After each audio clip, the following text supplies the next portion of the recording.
దసరా పండుగ సందర్భంగా Telangana RTC 6000 RTC bus సర్వీసులు నడుపుతోంది. ఈసారి రాను పోను టికెట్ బుకింగ్ చేసుకున్న వారికి టికెట్ ధరలో 10% రాయితీ ఇవ్వనుంది. ఇతర రాష్ట్రాలకు వెళ్లే స్పెషల్ బస్సులకు అదనంగా ఛార్జీలు ఉంటాయని ఆర్టీసీ అధికారులు చెబుతున్నారు. ప్రయాణికుల రద్దీని బట్టి మరిన్ని బస్సు సర్వీసులు నడుపుతామంటున్న రంగారెడ్డి జిల్లా రీజనల్ మేనేజర్ శ్రీలతతో మా ప్రతినిధి Numan face to face.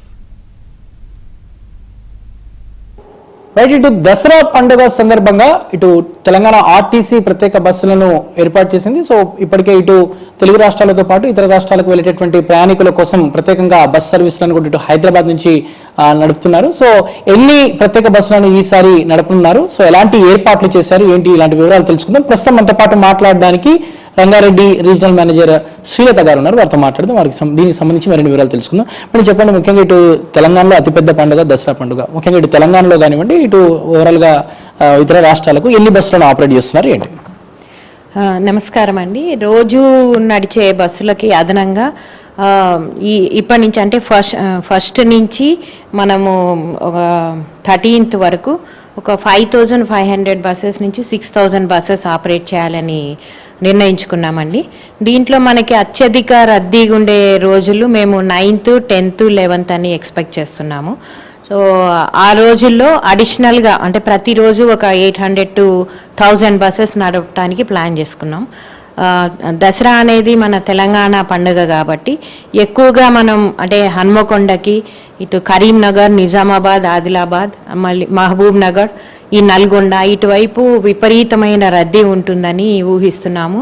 Mahalakshmi పథకం వచ్చిన తర్వాత, ప్రవేశపెట్టిన తర్వాత వస్తున్న మొదటి దసరా పండుగ కాబట్టి మేము అంటే అత్యధిక రద్దీని ఊహిస్తూ అన్ని రకాలుగా సన్నద్ధంగా ఉన్నామండి. అంటే ప్రధానంగా ఈ స్పెషల్ బస్సెస్ ఏవైతే ఉన్నాయో అందులో ఛార్జెస్ ఎలా ఉంటాయి మేడం? అంటే అదనంగా ఏమైనా ఉంటాయి, ఎట్లా ఛార్జెస్ నిర్ణయించారు, ఏంటి? అంటే ఇప్పుడు మనం రెగ్యులర్గా నడిచే బస్సెస్లో మామూలుగానే ఛార్జెస్ ఉంటాయండి. ఇప్పుడు ఏదైతే అదనంగా నడపడానికి మేము ఏర్పాట్లు చేసుకున్నామో దాంట్లో ఇతర రాష్ట్రాలకు వెళ్ళే బస్సులు అయితే మటుకు అదనంగా నడిచే బస్సుల్లో 1.5 ఛార్జ్ ఉంటుందండి. అంటే 100 ఫర్ ఎగ్జాంపుల్ 200 రూపీస్ ఉంటే అది 300 అవ్వచ్చు, 1.5. అదే మనము విత్ ఇన్ తెలంగాణ స్టేట్ లోపలే నడిచే బస్సులు అయితే 1.25 అని ఛార్జ్ డిసైడ్ చేశారండి.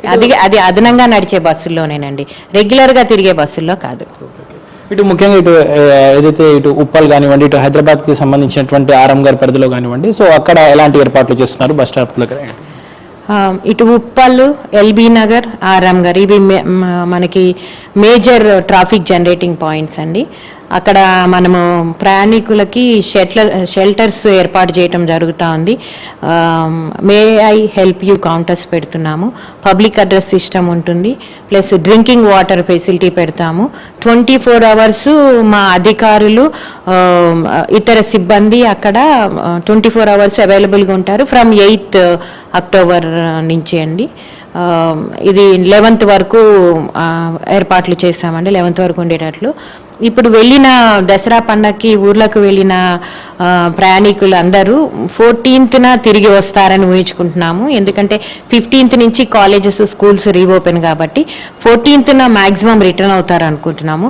సో దానికి అనుగుణంగా 14th అక్కడి నుంచి తిరుగు ప్రయాణం, ఫర్ ఎగ్జాంపుల్ హన్మకొండ నుంచి కరీంనగర్, నిజామాబాద్, మహబూబ్ నగర్ నుంచి తిరుగు ప్రయాణానికి అక్కడి నుంచి బస్సులు దానికి అనుగుణంగా ఏర్పాట్లు చేయడం జరిగింది. ఏదైతే బస్సుల్లో మహాలక్ష్మి వర్తిస్తుందా మేడం? ఎట్లా మన రాష్ట్రంలో తిరిగే బస్సులు అన్నిట్లో కూడా ఇప్పుడు ఈ పథకం ఏదైతే ఉందో ఎక్స్ప్రెస్ పల్లె వెలుగు బస్సులకి అప్లికబుల్, వాటన్నిటిలో మహాలక్ష్మి పథకం అప్లికబుల్ అవుతుందండి. ఈ స్పెషల్ బస్సులు ఏదైతే ఉన్నాయో అడిషనల్ బస్సులు 1.5తో ఆపరేట్ చేసే బస్సుల్లో కూడా మహాలక్ష్మి పథకం అప్లికబుల్ అవుతుంది. సో దసరా పండుగ దృష్ట్యా సుదూర ప్రాంతాలకు వెళ్ళేటువంటి ప్రయాణికులకు ఎక్కడ కూడా ఇబ్బంది జరగకుండా ఇటు తెలంగాణ ఆర్టీసీ తరపున ప్రత్యేకంగా ఏర్పాట్లు చేసినట్లు రంగారెడ్డి రీజనల్ మేనేజర్ శ్రీలత గారు అయితే చెప్తున్నారు. వీడియో జర్నలిస్ట్ సాగర్తో ఆంధ్రజ్యోతి, హైదరాబాద్.